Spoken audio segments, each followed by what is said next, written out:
মক্কায় সৌদি আরব, তুর্কি ও পাকিস্তানের যৌথ প্রতিরক্ষা চুক্তি স্বাক্ষর। যে কোনো হামলাকে সবার উপর হামলা হিসেবে গণ্য করার ঘোষণা। হরমুজ প্রণালী নিয়ে ইরান ওমান চুক্তির কাঠামো চূড়ান্ত, এখন অনিশ্চিত আমেরিকার সমর্থন। ইয়েমেনে হুথিদের ভয়াবহ হামলায় 3 সরকারি সেনা সহ নিহত 63। সিরিয়ায় মিনিবাসে শক্তিশালী বোমা বিস্ফোরণ, গুরুতর আহত অন্তত 14। মধ্যপ্রাচ্যের রাজনৈতিক, অর্থনৈতিক সহ সবশেষ খবরাখবর আপনাদের সামনে এক নজরে তুলে ধরছে আমি আব্দুল আল মামুন।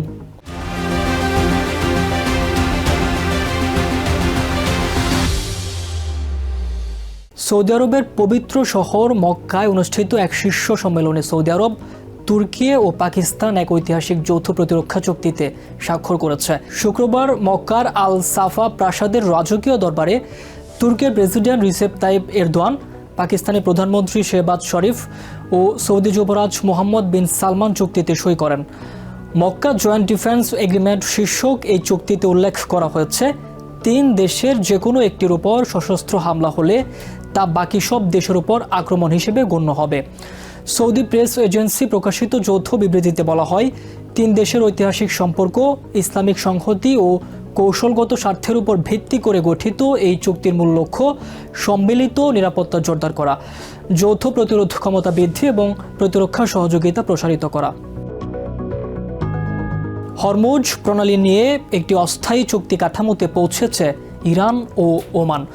শুক্রবার একাধিক আঞ্চলিক সূত্রের বরাতে আমেরিকান সংবাদ মাধ্যম MS নাওয়ের প্রতিবেদনে বলা হয়, নতুন এই কাঠামোর অধীনে প্রণালীটিতে প্রবেশের জন্য ইরান নিয়ন্ত্রিত এবং বের হওয়ার জন্য ওমান নিয়ন্ত্রিত নতুন রুট নির্ধারণ করা হবে। আপাতত হরমুজে চলাচলের জাহাজের জন্য কোনো শুল্ক বা ফি প্রযোজ্য হবে না। উপসাগরীয় দেশগুলোও চুক্তিটি সমর্থন করেছে বলে জানা গেছে। মাস্কাট তেহরানের এই চুক্তির বিষয়ে ওয়াশিংটনের সমর্থন এখনও অনিশ্চিত, যদিও দ্বিপাক্ষিক এই চুক্তিতে পর্দার আড়ালে যুক্ত রয়েছে প্রেসিডেন্ট ট্রাম্পের প্রশাসন। হোয়াইট হাউসের একটি সূত্র জানায়, কোনো অনুমোদন বা বাধা ছাড়া অবাধ চলাচল নিশ্চিত হলেই কেবল ওয়াশিংটন এতে সমর্থন দেবে। আমেরিকা ও আন্তর্জাতিক সামুদ্রিক সংস্থা চুক্তিটির আনুষ্ঠানিক ঘোষণায় যুক্ত থাকবে। এটি কার্যকর হলে পরবর্তী 60 দিনের মধ্যে দীর্ঘমেয়াদী ব্যবস্থা ও সংঘাত নিরসনে তেহরান ওয়াশিংটন আলোচনায় বসবে। ইয়েমেনের মারির প্রদেশ ও সৌদি আরবের নাজরান সীমান্তে ইরান সমর্থিত হুথি বিদ্রোহীদের হামলায় সহিংসতা চরম আকার ধারণ করেছে। শুক্রবার ইয়েমেনের জাতীয় সরকারের সামরিক সূত্র জানিয়েছে, এদিন সকালে মারিবে হুথিদের ড্রোন হামলায় 3 সরকারি সেনা নিহত ও 4 জন আহত হয়েছেন। পাশাপাশি আবাসিক এলাকা ও বাস্তুচ্যুতদের তাঁবুতে চালানো গোলাবর্ষণে অন্তত 2 বেসামরিক নাগরিক নিহত এবং 14 জন আহত হন। এছাড়া সৌদি আরবের নাজরান সীমান্তে পৃথক হামলায় এক শিশু সহ 11 জন বেসামরিক নাগরিক আহত হয়েছেন। এর আগে বৃহস্পতিবার মারিব প্রদেশে হুথিদের ক্ষেপণাস্ত্র ও ড্রোন হামলায় অন্তত 58 জন ইয়েমেনি সেনা প্রাণ হারান। সাম্প্রতিক এসব হামলায় 2022 সালে হওয়া যুদ্ধবিরতি ভেঙে গিয়ে ইয়েমেনে আবারও পূর্ণাঙ্গ যুদ্ধ শুরু হওয়ার আশঙ্কা দেখা দিয়েছে। সিরিয়ার মিনিবাসে আত্মঘাতী বোমা হামলায় অন্তত 14 জন গুরুতর আহত হয়েছেন। প্রাথমিক অবস্থায় প্রাণহানির খবর পাওয়া গেলেও শুক্রবার দেশটির স্বাস্থ্য মন্ত্রণালয় জানিয়েছে, বিস্ফোরণের তীব্রতায় বিচ্ছিন্ন অঙ্গ প্রত্যঙ্গের কারণে মৃত্যু নিয়ে এই বিভ্রান্তি তৈরি হয়েছিল। জাতিগোষ্ঠী দ্রুজ অধ্যুষিত এই এলাকায় নিরাপত্তা বাহিনীর সঙ্গে উগ্রবাদীদের দীর্ঘদিনের সহিংসতার মধ্যে এই হামলা দেশটিকে আবারও অস্থিতিশীল করার ষড়যন্ত্র হিসেবে দেখা হচ্ছে। সিরিয়ার রাজধানী দামাস্কাসে একটি মিনিবাসে লুকিয়ে রাখা বোমা বিস্ফোরণে অন্তত 14 জন গুরুতর আহত হয়েছেন।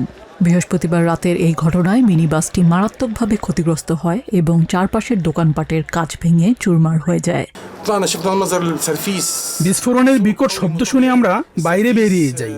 বাসটি ব্যাপক ক্ষতিগ্রস্ত হয়। 2 জন নারী আতঙ্কে আমাদের দিকে দৌড়ে আসেন। সেখান থেকে বিস্ফোরিত একটা টুকরো এসে আমাদের দোকানে পড়ে। একটি স্প্লিন্টার উড়ে এসে আমার দিকে পড়ে এবং সামনের জানালায় আঘাত করে। দামাস্কাসের উপকণ্ঠে জাতিগোষ্ঠী দ্রুজ অধ্যুষিত জারামানা এলাকায় এই বিস্ফোরণের তীব্রতায় গুরুতর আহতদের শরীরের বিভিন্ন অঙ্গ বিচ্ছিন্ন হয়ে পড়ে। ফলে প্রাথমিকভাবে 2 জনের প্রাণহানির খবর ছড়িয়ে পড়ে। পরবর্তীতে শুক্রবার দেশটির স্বাস্থ্য মন্ত্রণালয় স্পষ্ট করে যে গুরুতর আহতদের বিচ্ছিন্ন অঙ্গ প্রত্যঙ্গের কারণে প্রাথমিক গণনায় ভুল হয়েছিল। হামলায় মোট 14 জন গুরুতর আহত হয়েছেন। মন্ত্রণালয় জানায় আহতদের দামাস্কাসের একটি হাসপাতালে ভর্তি করা হয়েছে। দেশটির অভ্যন্তরীণ নিরাপত্তা বাহিনী ঘটনাটি তদন্ত করছে। এখনও কোনো গোষ্ঠী এই হামলার দায় স্বীকার করেনি। স্থানীয়রা একে পরিস্থিতি অস্থিতিশীল করার ষড়যন্ত্র হিসেবে দেখছেন।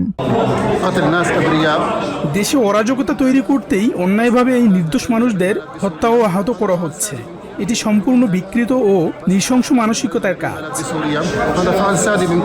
2024 সালে বাশার আল আসাদ সরকারের পতনের পর থেকে জারামানা এলাকায় দ্রুজ জনগোষ্ঠী ও বিভিন্ন উগ্রবাদী গোষ্ঠীর মধ্যে দফায় দফায় সংঘর্ষের ঘটনা ঘটছে। নিজিয়া জামি, TVN 24 নিউজ ডেস্ক। এক নজরে প্রতিদিন মধ্যপ্রাচ্যের খবর জানতে চোখ রাখুন TVN 24 নিউজ নেটওয়ার্কের ইউটিউব ও ফেসবুক পেজে।